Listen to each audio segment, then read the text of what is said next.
Hey everybody, today I wanted to share with you our progress. So as you know, if you've been watching the videos, you've seen Sozo over a year ago, or actually a year ago when I first got her, and you've seen all the blooper reel and even some good things. So hopefully it's a nice contrast to what you've been seeing more recently with she and I. And so anyway, today I want to give you an update on how we're doing when it comes to transitioning to bridleless.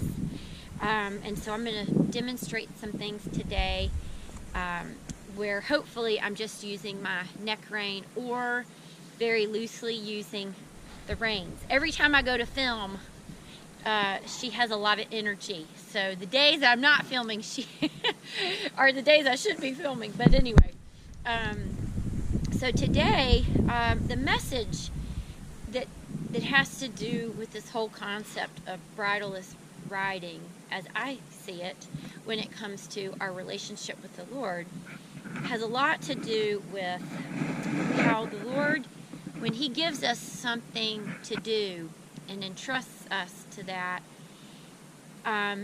when we are faithful and we do that thing, even if it's a small thing or what we might consider a small thing, if we're faithful in that, He'll give us something bigger to do, or He'll give us more to do. And so the same is true with horses. If she is faithful with the bridle, then eventually I will take the bridle off. And for a horse, that's cool, because then they don't have this added communication to lean on. They really have to lean on the human as the leader, which is exactly how we should be leaning on God, or how we should see Him as our Creator, our Lord, our leader. And so like in the last video that you guys watched, you saw when I first cantered Sozo, and she bucked and did not want to go forward. So she did not want to follow my leadership, obviously, in that particular moment. So we've come very far from there. And in fact, she's never bucked since. She's never bucked since it. Gosh, I better. No bucking. Everybody pray for no bucking. Okay, so but that's good, because she learned to trust in going forward and going faster and that sort of thing. Okay, so today I'm going to try to trust her with more. Now, what I might do today is, instead of putting my reins in here, I may leave them loose. I'll just play around with that. I'm going to try to use the neck rein. Or I may just leave my hand on the rein, but basically it's practicing riding bridleless, because the bridle may be in her mouth, but I'm not going to be using it. And again, I have my stick that I don't know if I've mentioned, you've seen me with the stick before, but I use this for added communication. So if I want her to turn left and she's not doing it off of my seat, and also my shoulders, my belly button and all that, then I might use my stick way out here, and if she's not listening to that, then I might bring it in closer so she feels a boundary and she feels some pressure to move away from the boundary. So that's why I have a stick. All right, so we're going to start with our circle. You've seen us do the circle before. We're going to do the circle both ways around the mounting block, and then we're going to go over and we're going to do a weave through the barrels, and then I think we're going to go over to this box.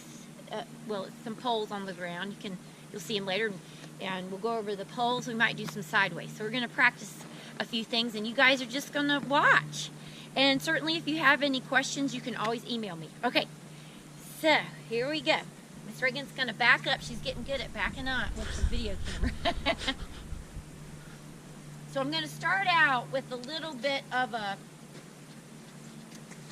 of connection, because we've had a long break and I want to start that way. And then I'm going to drop it. Hopefully I'm going to drop it. If not, I won't. That's the great thing about riding with the bridle and practicing bridleless with the bridle. Because if you need it, you have it to correct.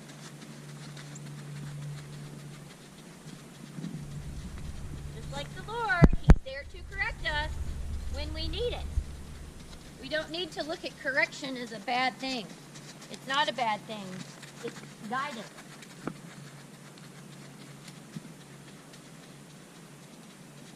All right, so we're going to trot.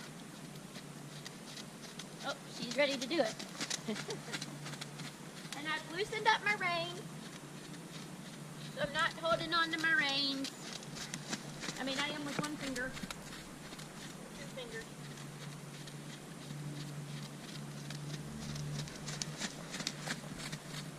So I'm using my shoulders to guide her. So where my shoulders go, that helps guide her on the circle. So if I put this stick right at my shoulder, you'll see. She was headed that way, so I just went with her. Because I turned that way. If I put the stick here, you'll see where my shoulders go, right? Okay? Good girl.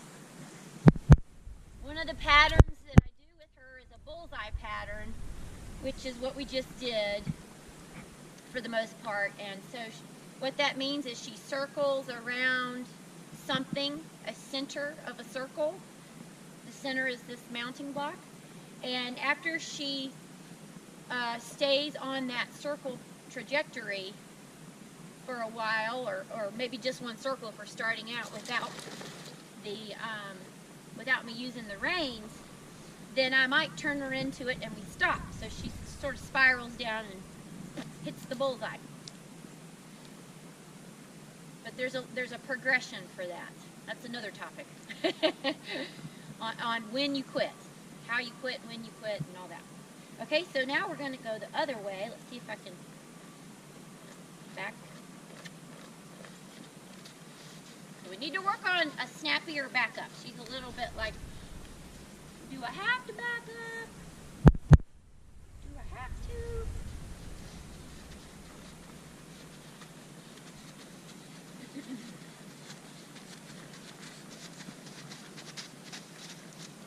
We're not going in yet. See how she wants to go in?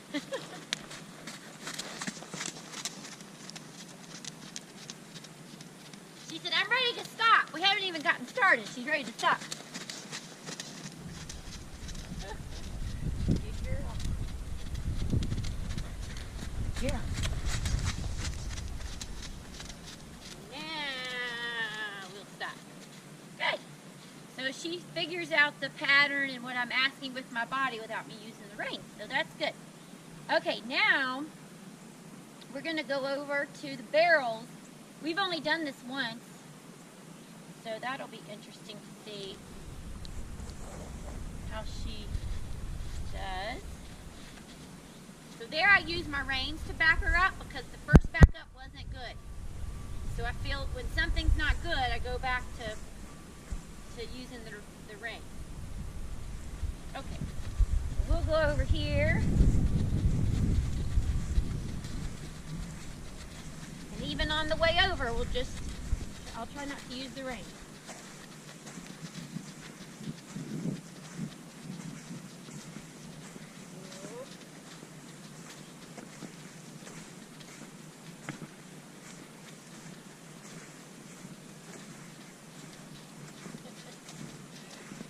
So she's confused about where I want her to go.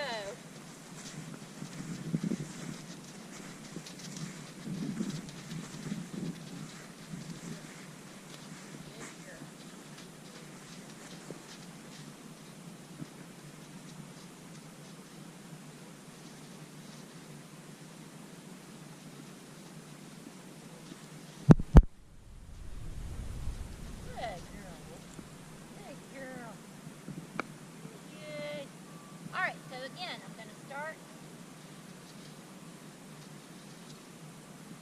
with a little twist in my reins to shorten them and see how the weave pattern is going to go. So she's trotting on her own. I'm not asking her to do that. She has a lot of energy, like I said today. Ready to go.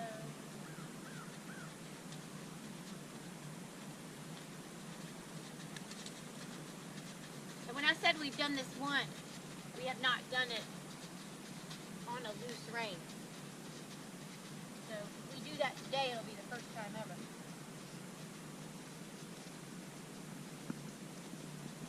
Okay, let's just see what happens. And let's just go for a trot.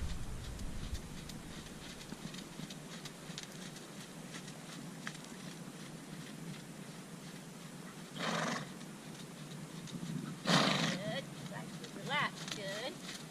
Good.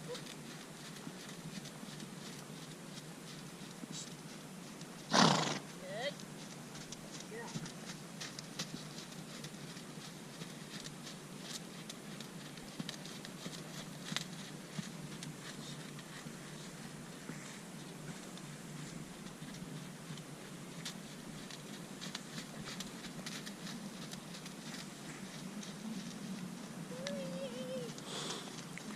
I'm having to use my stick. What happens if you go one way and your horse goes another way? Alright, you're going this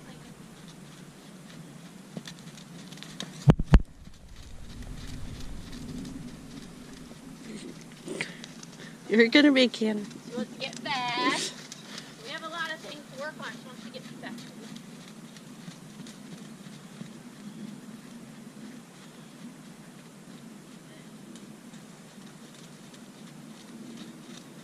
So, as we go here,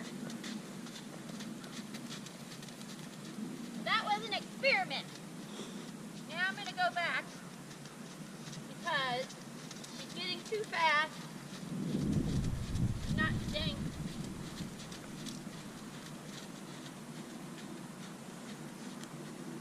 At a nice tempo. Good girl.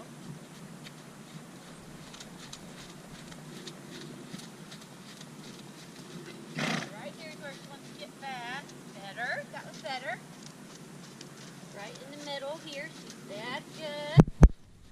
She's going off of my seat. I'm slowing her down right there for the most part. Now let's see. Good. Good. Now I'm using the neck rein. Good girl. Good girl. Better. Better. Nice job. And whoop, listen to the whoa. That's good. Gotta have horses gotta whoa. Good. Nope, she didn't get it. So now we're just working on a whoa. So if I go forward, and then I say whoa. So a quick whoa. A quick whoa? Well, I just wanted to whoa and take fewer steps than 5. So she can whoa a lot better than that. But not really bridleless yet. So okay, that wasn't bad. So Reagan, you can come in if you don't mind. And maybe on this side.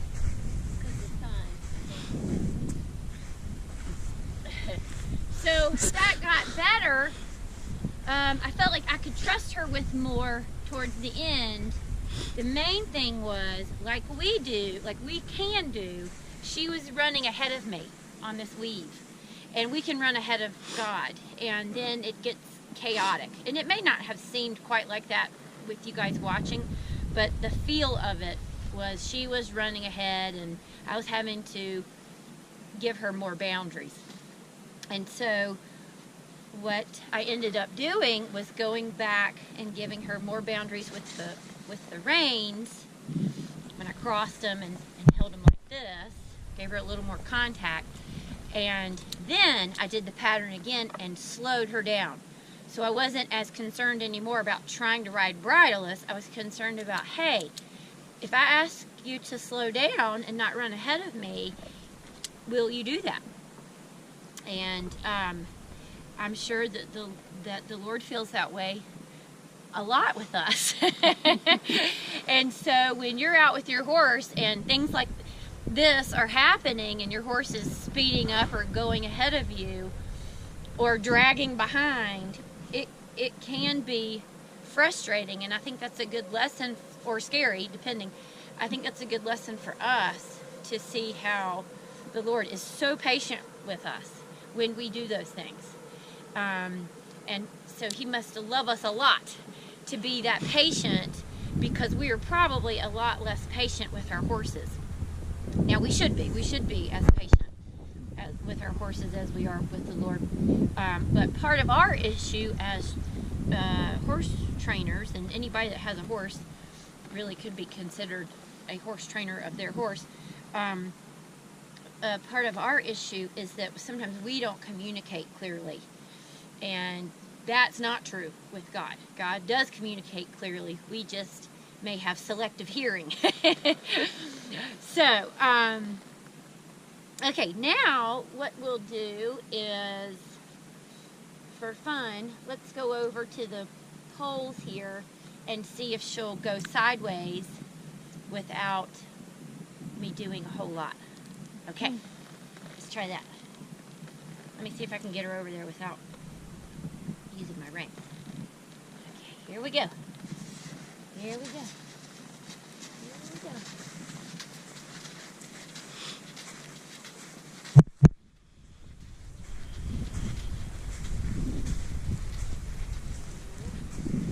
Better whoa, except she's making up some other stuff. I just said whoa, and she decided to turn and do. Now I want her to straighten up. There we go. That's true too. When God says, so, do this, or I want you to do this, and we go, oh, I'll do that, and I'll do this, and I'll do this, and I'll do this. And that's what she just did. She said, oh, I'll do that, and I'll do this, and I'll do that. We have a cat. Can you see the cat in the video? Mm-hmm. This is, Sozo and this cat have a great bond, if you've ever seen previous videos. And we call the cat the supervisor, because every time we do anything, the cat is there to supervise. One day I feel like we're going to take the horse in the horse trailer, and the cat's going to end up going with us, be in the horse trailer, end up with us somewhere.